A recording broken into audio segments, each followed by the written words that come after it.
La paroisse Notre-Dame-du-Rosaire est la toute première à avoir été fondée à Saint-Hyacinthe en 1777. Et même si l'église actuelle n'est pas la première à avoir été érigée sur ce site, c'est tout de même la plus ancienne de la ville de Saint-Hyacinthe. Ce bâtiment-ci ayant été construit en 1861, à tout le moins sa construction fut terminée en 1861. Véritable lieu de mémoire, l'église abriterait dans sa crypte les restes du fondateur de la ville, le sieur Hyacinthe Delorme. 2017, ça va vite, on peut se permettre ça.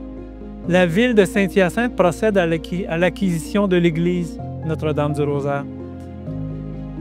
Le dimanche 23 juin 2019, célébration de clôture du culte à l'église Notre-Dame-du-Rosaire. Au cours des années 2010 jusqu'à aujourd'hui, dans la foulée du développement du pôle culturel mascoutin, la ville de Saint-Hyacinthe et Expression souhaite installer dans cette ancienne église un musée d'art et société. D'ailleurs, l'exposition actuelle ici et à Expression, c'est en quelque sorte représentatif de ce que sera le musée d'art et société.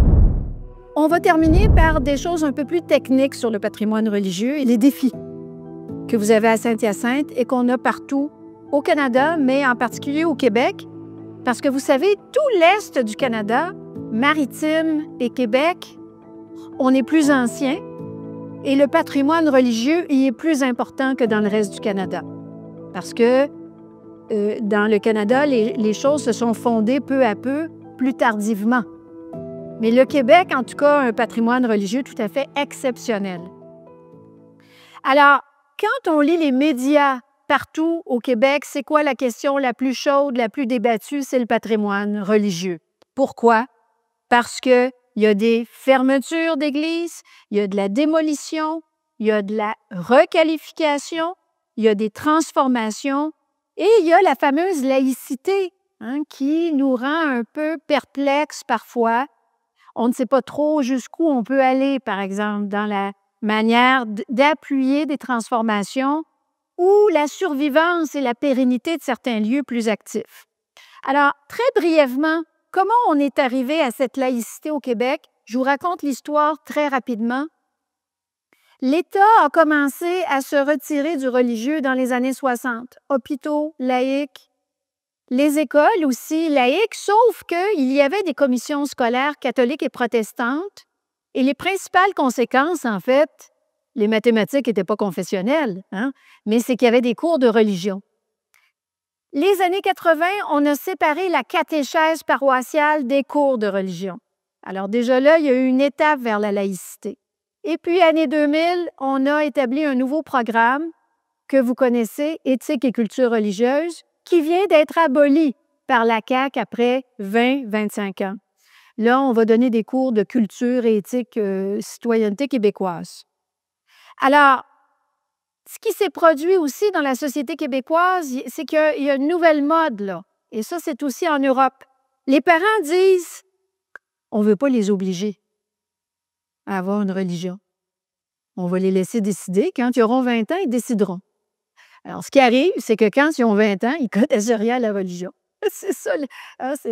Alors, je ne dirais pas mon point de vue là-dessus, on n'est pas ici pour ça, mais les conséquences, c'est que les générations montantes sont de moins en moins religieuses au Canada et il y a une augmentation du nombre de personnes se disant sans religion. Pourtant, et puis en plus, le catholicisme n'est plus nécessairement au centre de la vie sociale. Petite anecdote, durant la pandémie, les évêques catholiques n'arrivaient pas à joindre les politiciens quand ils ont fermé les lieux de culte. Habituellement, au moins une fois par année, premier ministre du Québec, archevêque de Québec, ça se parlait, ça. Téléphone, rencontre, petit déjeuner, ce n'est plus le cas. Ils sont tombés de haut. Il n'y en a plus de ligne rouge pour l'Église catholique au Québec. Malgré tout, il y a 50 des Québécois et plus qui se disent toujours catholiques. Et puis moi, je vous dirais qu'on peut penser la religion en termes de déclin, mais aussi de transformation. C'est une manière différente de penser les choses. Il n'y a pas juste des chiffres, hein, mais les nouveaux modes. Par exemple, hein, pour la plupart des gens, pratiquer une religion, ça ne se fait plus de manière régulière. On n'a plus le temps. Hein? On a trop de loisirs, on a trop d'activités. Alors, la pratique religieuse, c'est normal, elle a changé. Alors, que faire du patrimoine religieux? J'ai une série d'énoncés. Il faut réduire le nombre de lieux de culte au Québec. Il y en a trop. Je vous le dis tout de suite. Il y en a trop dans certaines villes, encore plus. Et il faut faire son deuil. C'est difficile, par contre. On est attaché, la population même, on me dit souvent que c'est les non-pratiquants qui sont les plus attachés aux églises. Ils ne veulent pas. Hein? Mon église! Hein? C'est là que je me suis fait baptiser, c'est là que j'ai ci, c'est là que j'ai là. C'est de l'histoire, c'est de l'attachement, c'est de l'émotivité, c'est du sacré. Perdre son église, c'est difficile. On est à l'heure des choix. Et c'est pour ça que ça prend des municipalités qui mobilisent tous les acteurs pour discuter. Il faut respecter les émotions des gens. Hein? Il faut comprendre que ce sont des choix difficiles. Deuxième idée clé. Vous savez, dans l'histoire religieuse du christianisme qui vient du judaïsme, le temple, le lieu de culte, c'est pas ça qui est premier. Les gens qui connaissent leur Bible le savent. Il y a plein d'histoires de démolition de lieux de culte dans la Bible.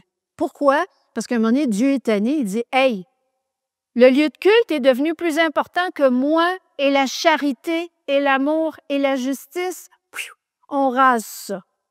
Alors, voyez-vous, il y a dans l'histoire du christianisme une ambivalence à l'égard des lieux de culte. Le lieu de culte n'est pas absolu. Il ne doit pas se substituer à l'amour et à l'adoration du vrai Dieu. Hein? Alors donc, le lieu de culte, il n'est pas sacralisé dans le christianisme. Quatrième point, il y a malgré tout une grande sacralité des lieux de culte. Et on m'a dit que certains citoyens et citoyennes à travers le Québec ont peur. Quand le lieu de culte est désacralisé ou change de vocation, ils disent « Oui, mais on n'osera pas faire ci ou faire ça. » Vous savez, le sacré les intimide. D'ailleurs, il y a beaucoup de non-pratiquants qui n'oseraient jamais entrer dans une église, même patrimoniale ou désacralisée. Alors, il faut expliquer aux gens que oui, un lieu patrimonial peut perdre une sacralité liée au culte si tous les partenaires acceptent que ce soit le cas. Malgré tout, et plusieurs en ont parlé depuis le début, on espère que les lieux de culte, s'ils sont démolis, c'est une chose. Parfois, c'est mieux de les démolir parce qu'ils sont dangereux, trop difficiles d'entretien, ils n'ont pas beaucoup de valeur, etc. Il faut savoir faire de bonnes analyses de ces enjeux. Mais aussi, on a peur de ce qu'ils vont devenir. On veut que l'usage, le nouvel usage, soit respectueux de l'histoire, de l'esprit du lieu, des valeurs. Alors, vous avez de la chance à Saint-Hyacinthe. Ce qu'on voit aujourd'hui, c'est tout à fait dans cette lignée. Et je suis certaine que les moniales du précieux sang ont veillé au grain et ont su discuter avec la ville pour que leur héritage soit respecté dans une grande ouverture, bien entendu. Écoutez, un monastère qui devient un lieu d'histoire et d'archives, tout en gardant une chapelle et une mémoire du religieux, le silence dont on parlait tout à l'heure, que rêver de plus? Alors donc, on essaie de respecter l'usage après la désacralisation pour que ça parle à la population et que ça appartienne à toute la population. Alors, il faut accepter de détruire, il faut accepter de faire des plans pragmatiques. Moi, je pense que la laïcité au Québec, elle doit être pragmatique. Je vous donne l'exemple de Victoriaville, mais vous ne semblez pas être loin de cet exemple. Ils ont vu venir les choses, ils ont réuni tout le monde pour qu'on prenne les décisions. Laquelle on va fermer? Lesquelles on va fermer? Lesquelles on va conserver? Une des surprises, c'est que les pratiquants, ils n'en voulaient pas de l'Église patrimoniale. Ils ne la trouvaient pas inspirante. C'est vrai, bien beau le patrimoine, mais la religion a changé. Hein? La religion actuelle, elle est plus fraternelle, elle est plus dépouillée. Alors, Victoriaville a accepté que la prochaine église qui va rester active ne soit pas l'église patrimoniale et ils vont en faire autre chose. Les nouveaux élus, parfois, les nouveaux maires au Québec, ne sont pas nécessairement familiers des communautés croyantes. J'ai qu'un message pour eux, mais je crois que ce n'est pas le cas ici. C'est « N'ayez pas peur! » Les pratiquants, c'est du monde ordinaire, c'est des citoyens comme d'autres. Et essayez de penser le religieux comme du communautaire. J'ai dit ça à des élus au Québec. Allez les voir, parlez-leur. Je pense qu'eux aussi étaient intimidés par cette sacralité. Et c'est vrai qu'il y a certains pratiquants, des fois bénévoles, qui ne sont pas toujours peut-être aussi sympathiques qu'ils pourraient l'être, parce qu'ils sont très protecteurs de leur Église, vous comprenez? Alors donc, il faut essayer de se parler et de s'amadouer. La loi 21, elle nous invite à quoi? La loi sur la laïcité. Et je termine bientôt. Elle invite l'État à ne pas favoriser une religion plutôt qu'une autre. Bien évidemment, si c'est un patrimoine catholique, c'est un patrimoine catholique. C'est une histoire catholique, c'est une histoire catholique. Ce que je vous dirais, c'est que il faut être audacieux.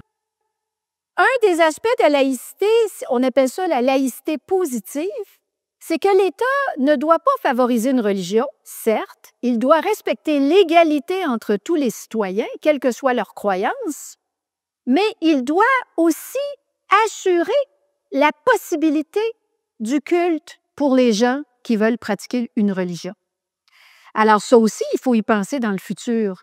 Si tous les lieux de culte changent de vocation et ne conservent pas une vocation de pratique, il faut y penser à deux fois, là. Ça ne veut pas dire qu'il n'y aura pas de pratiquants dans le futur et d'autres religions aussi. Donc, on peut imaginer des lieux où on va réserver des espaces pour le culte de plus d'une religion. Alors, il y a un exemple à Montréal, il y a un petit centre commercial à l'Île des Sœurs et on m'a dit que c'est un grand propriétaire de l'Île des Sœurs qui a été visionnaire. Côte à côte, il y a des Juifs, des musulmans et des chrétiens. Puis ils prennent des cafés ensemble tout le temps parce qu'ils sont dans un lieu commun, vous savez? Et ça, c'est très bon pour l'harmonie. Il y a des religions qui pratiquent le vendredi, le samedi, le dimanche, à toutes sortes d'heures. Alors, on peut partager ces lieux-là pour les rendre interreligieux. Donc, dans votre anticipation du futur, tenez compte des pratiquants. Exemple de Chicoutimi, très brièvement, où la ville a racheté un lieu de culte pour en faire un lieu multifonctionnel, mais on a négocié avec la communauté catholique, pour le moment, il y a seulement la communauté catholique, qu'elle puisse pratiquer le dimanche matin. Et une dame âgée n'était pas contente. Elle dit « Ils vont me prendre mon église! » Vous savez, hein? Puis, quand elle a vu le résultat, elle était très contente. Elle dit « C'est fun! » Elle dit « C'est moderne, c'est plus fraternel. » Et ils ont mis dans une sorte de réduit tous les accessoires du culte sur roulette.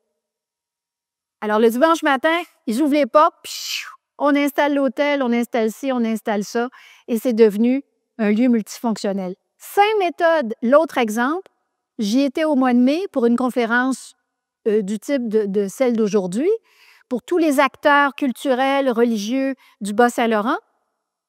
Saint-Méthode, c'est un tout petit village, je vous en ai parlé au début, mais quel exemple formidable! Vous irez voir les photos, ça s'appelle l'Espace du Berger. Et c'est un lieu multifonctionnel, magnifique. Ça a été très long parce que ça a été compliqué, les négociations. Tout le monde n'était pas d'accord, mais le résultat est formidable grâce au directeur général qui a été de tête de mule. Donc, c'est un lieu multifonctionnel. Ils ont une petite cuisine derrière. C'est magnifique. Il y a des œuvres d'art tout à fait exceptionnelles. Et puis, comme je vous le disais, la sacristie peut tenir lieu de salle de conseil municipal, mais aussi de culte. Les objets de culte sont dans un petit garde-robe à l'entrée, et puis la bibliothèque, alors qu'il n'y avait pas de bibliothèque. C'est tout à fait génial. C'est des initiatives tout à fait exceptionnelles. Pourquoi pas aussi, on parlait de silence, on parlait d'activités éducatives, pourquoi pas les nouveaux rites? Vous savez, c'est plus tout le monde qui se marie à l'Église, mais les gens aiment se marier dans la beauté. Pourquoi pas des nouveaux rites? Des nouveaux rites, des fêtes communautaires, hein, pour que les gens, comme dans les sous-sols d'église autrefois, nous disait une dame tout à l'heure, associent ces lieux-là à la fraternité, la communauté. Il ne faut pas oublier aussi que la religion n'est jamais uniquement une religion. J'ai interrogé des fonctionnaires plus jeunes, puis là, je leur disais, bon, parce qu'eux, ils évaluent, hein, c'est-tu un lieu de culte, c'est-tu un lieu communautaire, vous savez qu'il y a une question de taxe. Hein? Alors, ils disaient, pour moi, là, un lieu religieux, c'est juste religieux. Il dit, il faut que ce soit juste religieux.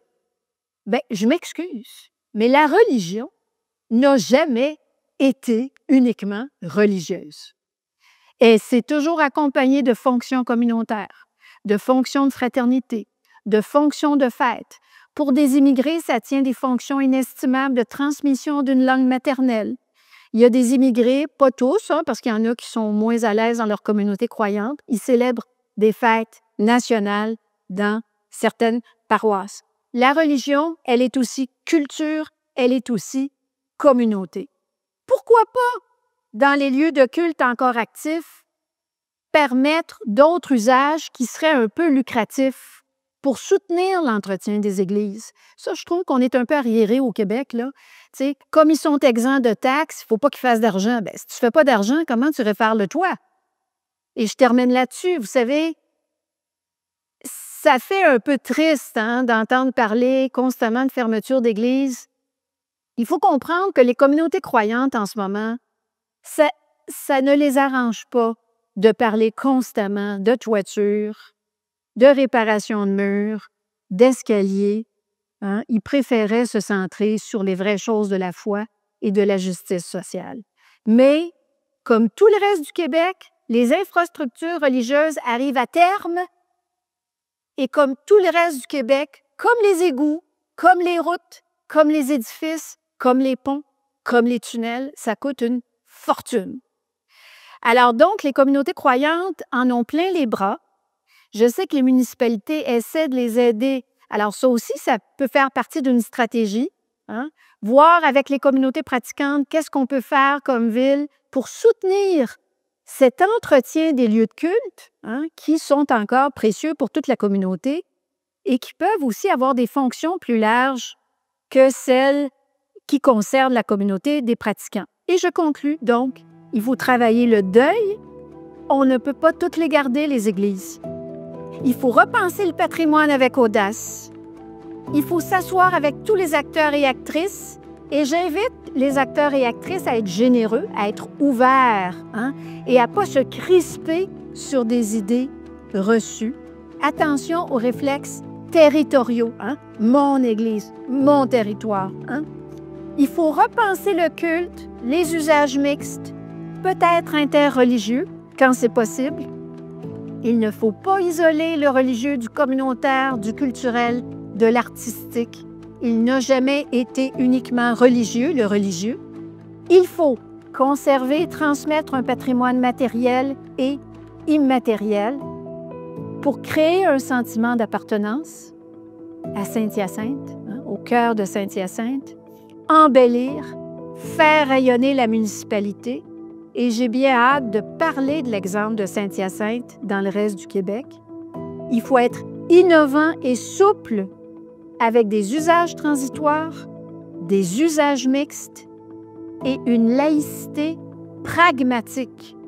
Hein? Pas une laïcité d'absolu, une laïcité souple qui a du gros bon sens. Voilà. Bonne chance, Saint-Hyacinthe, et merci de m'accueillir dans cette beauté.